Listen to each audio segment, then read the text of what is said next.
بسم اللہ الرحمن الرحیم۔ السلام علیکم۔ الجابر یوٹیوب چینل پر خوش آمدید۔ 22 جھوٹے نبیوں کی ویڈیو کے سلسلے میں تیسری ویڈیو کے ساتھ حاضر ہیں۔ اس سے پہلے ہماری ویڈیو کو لائک کریں، شیئر کریں اور ہمارے چینل کو سبسکرائب کرنا نہ بھولیں۔ آئیے دوستو چلتے ہیں ویڈیو کی طرف۔ آج ہم جس جھوٹے نبی کا ذکر کرنے والے ہیں اس کا نام طلحہ اسدی ہے۔ پورا نام طلحہ بن خالد اسدی تھا، جو کہ قبیلہ بنی اسد سے تھا۔ یہ خیبر کے آس پاس آباد تھے۔ اس شخص نے حضور صلی اللہ علیہ وسلم کے دور ہی میں مرتد ہو کر سمیرہ کے علاقے میں رہنے لگا اور وہیں نبوت کا دعویٰ کیا اور عوام کو گمراہ کرنے میں لگ گیا، اور دیکھتے ہی دیکھتے ہزاروں لوگ اس کے متقد ہو گئے۔ اس خود ساختہ نبی نے اپنی ہی بنائی ہوئی شریعت لوگوں کے سامنے اس شکل میں رکھی کہ نماز میں صرف قیام کو باقی رکھا اور رکوع و سجود کو ختم کر دیا۔ دلیل یہ دی کہ اللہ تعالیٰ اس سے بے نیاز ہے، اللہ تعالیٰ کو اس کی ضرورت نہیں ہے کہ لوگوں کے منہ خاک پر رگڑے جائیں، اور وہ لوگوں کے کمر رکوع میں جھکانے سے بھی بے نیاز ہے۔ اس معبود برحق کو صرف کھڑے ہو کر یاد کر لینا کافی ہے۔ اسی طرح اسلام کے دوسرے احکام اور عبادات میں بھی اس نے بہت ساری تبدیلیاں کی۔ وہ کہا کرتا تھا کہ جبریل امین ہر وقت میری صحبت میں رہتے ہیں، میرے ساتھ رہتے ہیں اور وزیر کی حیثیت سے تمام اہم معاملات میں میری مدد کرتے ہیں اور مجھے مشورہ بھی دیتے ہیں۔ طلحہ نے اپنے چچا زاد بھائی حبال کو حضور صلی اللہ علیہ وسلم کے پاس اپنی نبوت کی دعوت کے لیے مدینہ منورہ بھیجا تھا۔ حبال نے مدینہ آ کر حضور صلی اللہ علیہ وسلم کو طلحہ پر ایمان لانے کی دعوت دی تھی، نعوذ باللہ، اور کہا کہ اس کے پاس روح الامین آتے ہیں اور لاکھوں لوگ اس کو اپنا ہادی اور نجات دہندہ مانتے ہیں، تو وہ کیسے جھوٹا ہو سکتا ہے۔ حضور صلی اللہ علیہ وسلم اس پر بہت ناخوش ہوئے اور فرمایا، خدا تمہیں ہلاک کرے اور تمہارا خاتمہ اچھا نہ ہو۔ چنانچہ ایسا ہی ہوا۔ حبال حالت ارتداد میں ہی قتل ہو کر جہنم واصل ہوا۔ حبال کے جانے کے بعد رسول اللہ صلی اللہ علیہ وسلم نے حضرت زرار بن عذور رضی اللہ عنہ کو ان سرداروں کے پاس جہاد کی غرض سے بھیجا جو طلحہ کے آس پاس رہتے تھے۔ ان سب نے آپ کے ارشاد پر لبیک کہا اور حضرت زرار رضی اللہ تعالی عنہ کے ماتحت ایک بڑی جماعت کو جہاد کے لیے بھیج دیا، جس نے نہایت بہادری سے طلحہ کی فوج کا مقابلہ کیا۔ ہزار کوشش کے باوجود طلحہ کی فوج مسلمانوں پر غالب آنے میں ناکام رہی اور سخت بدحواسی کے ساتھ بھاگ کھڑی ہوئی۔ حضرت زرار رضی اللہ تعالیٰ عنہ اس فتح کی خوشخبری دینے ابھی مدینہ بھی نہیں پہنچے تھے کہ اللہ کے رسول صلی اللہ علیہ وسلم اس دنیا سے پردہ فرما گئے تھے۔ طلحہ نے اپنے بھائی حبال کو اپنا نائب مقرر کیا اور تمام اہم امور اس کو سونپ دیے۔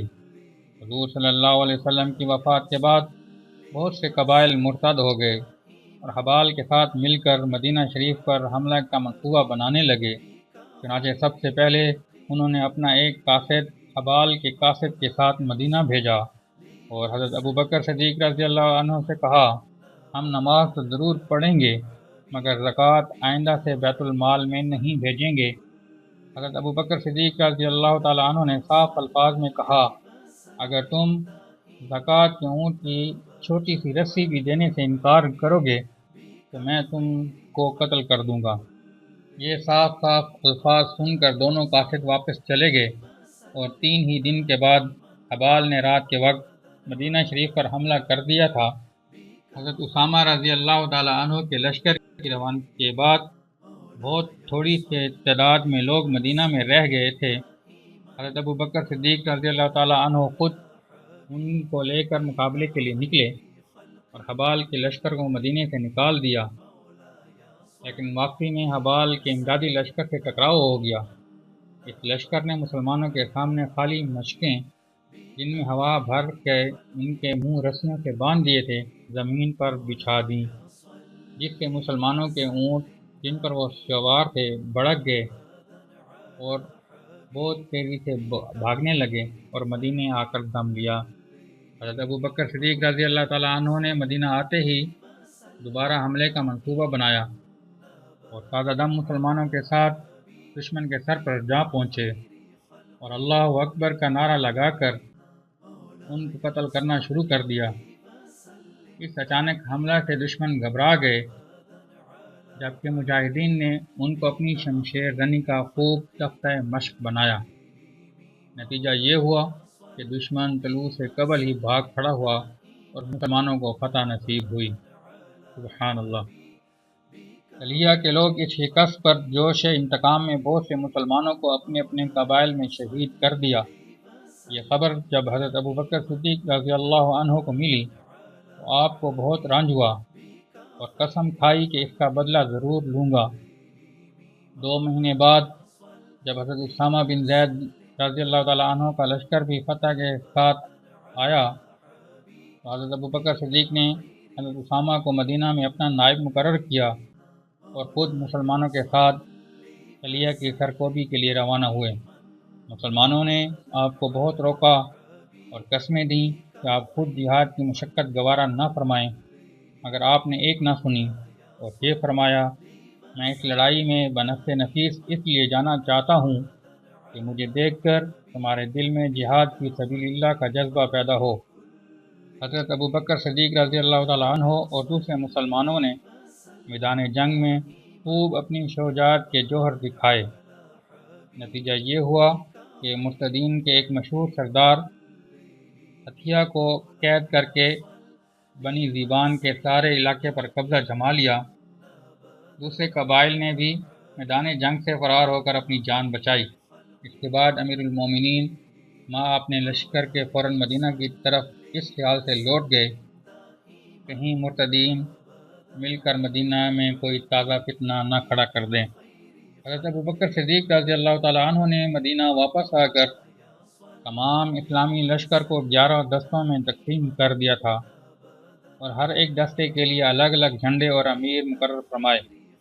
حضرت خالد بن ولید رضی اللہ تعالیٰ عنہ کو امیر بنا کر تلیہ کی سرکوبی پر مامور فرمایا۔ حضرت اکرمہ بن ابو جہل کو امیر بنا کر مسیلمہ کذاب کی طرف روانہ کیا۔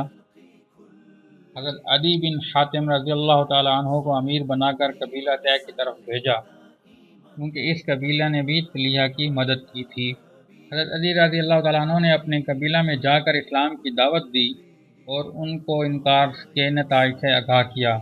چنانچہ قبیلہ طے نے سر تسلیم خم کر دیا اور وہ دوبارہ حلقہ بگوش اسلام ہوئے، یعنی کہ دوبارہ اسلام قبول کر لیا۔